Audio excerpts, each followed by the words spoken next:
अस्सलाम वालेकुम and welcome back.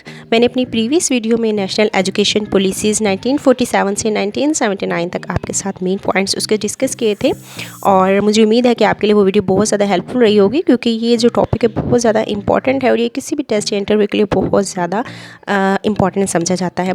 तो मुझे काफ़ी सारे मैसेजेस वसूल हुए कि रिमेनिंग जो पॉलिसीज़ हैं उनकी वीडियो बना के अपलोड की जाए, तो मैंने सोचा कि आज वो है आपके लिए ये वीडियो भी बना दी जाए। तो 1992 से 2009 की जो पॉलिसीज़ है वो आपके साथ शेयर करने जा रही हूँ, और अगर आप मेरे चैनल पर नहीं हैं तो चैनल को ज़रूर सब्सक्राइब करें और वीडियो को लाइक करना मत भूलें।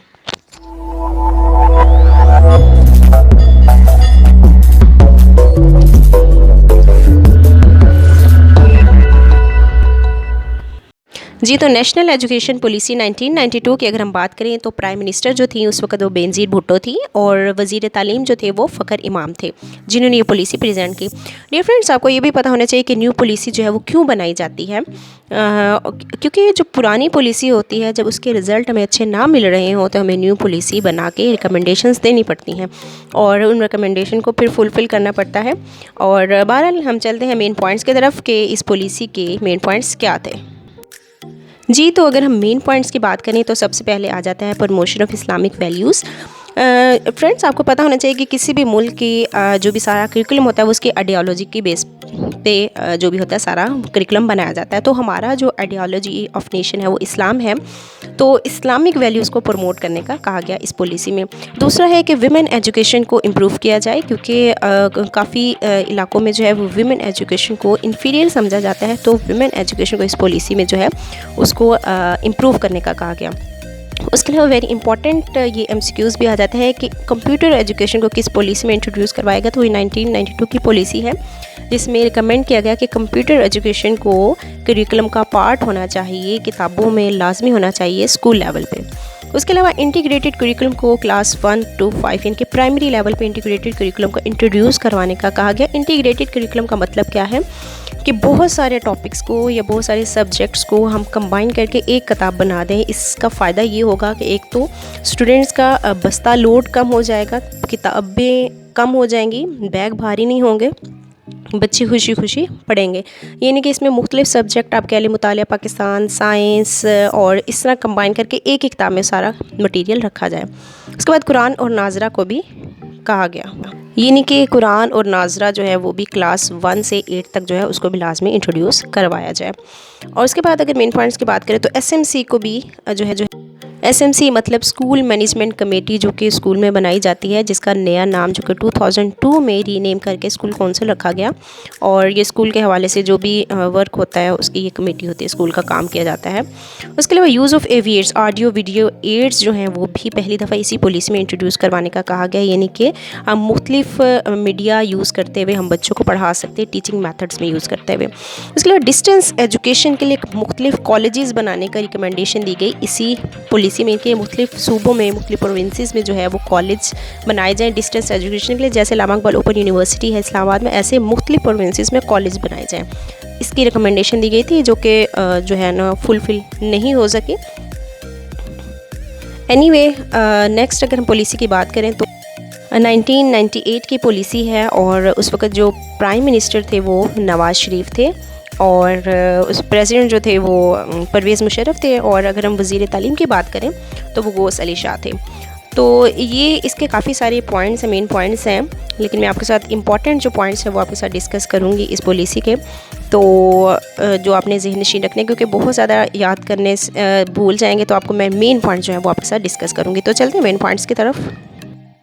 जी, तो पहला पॉइंट है डेवलपमेंट ऑफ एनटीएस, जी नेशनल टेस्टिंग सर्विस, यानी कि ये नेशनल टेस्टिंग सर्विस से ये क्या करता है कि ये कैंडिडेट्स का टेस्ट ले जाता है ताकि मुल्क में जो हो भर्तियां हैं उसको जो है वो फेयर बनाया जाए, यानी कि मेरिट पे जो भी कैंडिडेट्स हैं वो उनकी जॉब्स हो, तो उसके लिए ये इदारा बनाया गया था। उसके अलावा प्राइमरी और मिडिल जो भी हिस्सा है उसको मर्ज करके एलिमेंट्री एजुकेशन का नाम दे दिया गया।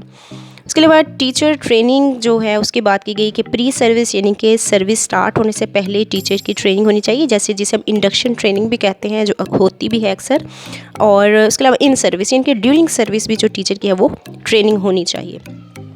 उसके अलावा 1 ईयर BA ऑनर्स जो है उसको रिकमेंड किया गया कि 1 साल का जो BA ऑनर्स है वो आफ्टर BA या BSc कॉलेजेस में 1 साल का BA ऑनर जो है वो स्टार्ट करवाना चाहिए। और ये अच्छा इनिशिएशन था और इसको रिकमेंड किया गया स्टूडेंट्स के लिए। लेकिन बहुत सारे जो भी मसाइल थे उस वक़्त के जो इम्प्लीमेंट ना हो सके, लेकिन ये काफ़ी अच्छी जो रिकमेंडेशंस थी वो दी गई थी इस पॉलिसी में। एनीवे वो मैं आपको आगे जाके बताती हूँ कि ये पॉलिसी क्यों जो है वो इम्प्लीमेंट ना हो सकी। बहरहाल अभी जो आपने याद रखने वो ये पॉइंट्स हैं, क्योंकि ये MCQs आ सकते हैं। इसी पॉलिसी के जो नेक्स्ट पॉइंट हैं, 1998 की पॉलिसी में ही प्रोजेक्ट मेथड को इंट्रोड्यूस करवाने का कहा गया सेकेंडरी लेवल पे, यानी कि सेकेंडरी लेवल पे जो है वो टीचिंग मेथड में प्रोजेक्ट जो मेथड है उसको ज़्यादा से ज़्यादा यूज़ करवाया जाए।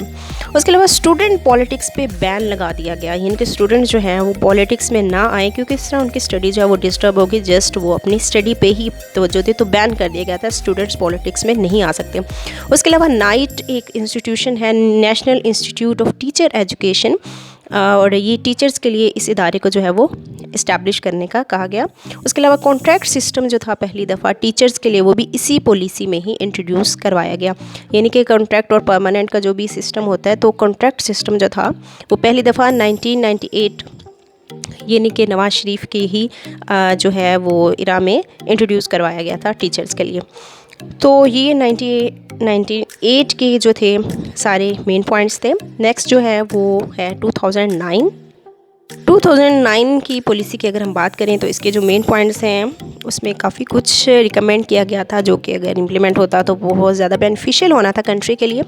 एनीवे मेन पॉइंट्स आपको पता होना चाहिए। 7% ग्रॉस डोमेस्टिक प्रोडक्ट यानी कि GDP जो है वो 2015 तक इम्प्लीमेंट करने का कहा गया, जो कि नहीं हो सका बदकिस्मती से। अनफॉर्चुनेटली 2.3% जो है इस वक्त पाकिस्तान में एजुकेशन पे GDP जो है वो खर्च हो रहा है, जो कि बहुत ही कम है।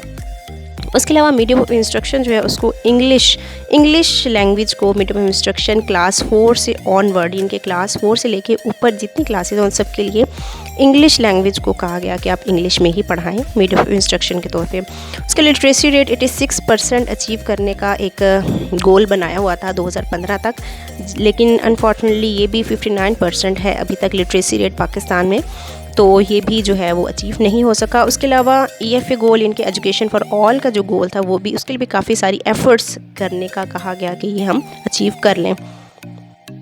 ओके, नेक्स्ट इसके मेन पॉइंट्स की बात करें तो ग्रेड 11 और ग्रेड 12 को जो है मर्ज किया जाए स्कूल में, इनके कॉलेज से इनको सेपरेट कर दिया जाए ग्रेड 11 और 12 को, और इनको स्कूल्स में जो है ना वो मर्ज कर दिया जाए।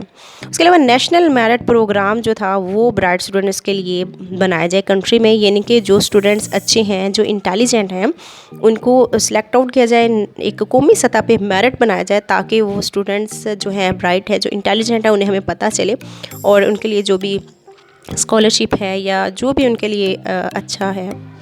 ये मेन पॉइंट्स थे जो मैंने आपके साथ डिस्कस कर लिए हैं। होप आपको ये वीडियो अच्छी लगी होगी। लेकिन एक और बात जो आपको याद रखनी है, 2009 के बाद कोई भी पॉलिसी जो है वो नहीं आ सकी, क्योंकि एजुकेशन को सूबों के हवाले कर दिया था, तो इसलिए कोई भी नेशनल एजुकेशन पॉलिसी वो नहीं बन सकी।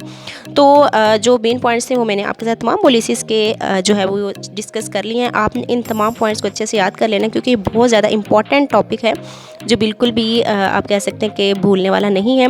तो बहरहाल यहीं तक थी ये सारी पॉलिसीज़। होप आपको अच्छी लगी होगी। अगर आपको मेरी वीडियो पसंद आई है तो आप मेरे चैनल को ज़रूर सब्सक्राइब करें और मेरी वीडियो को भी ज़रूर लाइक कीजिएगा और कमेंट सेक्शन में ज़रूर बताइएगा कि ये वीडियो कैसी लगी, और फर्दर आप कौन से टॉपिक पे वीडियो देखना चाहते हैं वो भी आप मुझे ज़रूर बताइएगा, ताकि आने वाली वीडियोज़ में मैं आपके साथ वो वाले टॉपिक डिस्कस कर सकूँ। इसके साथ ही मैं आपको कहूँगी अल्लाह हाफ़िज़।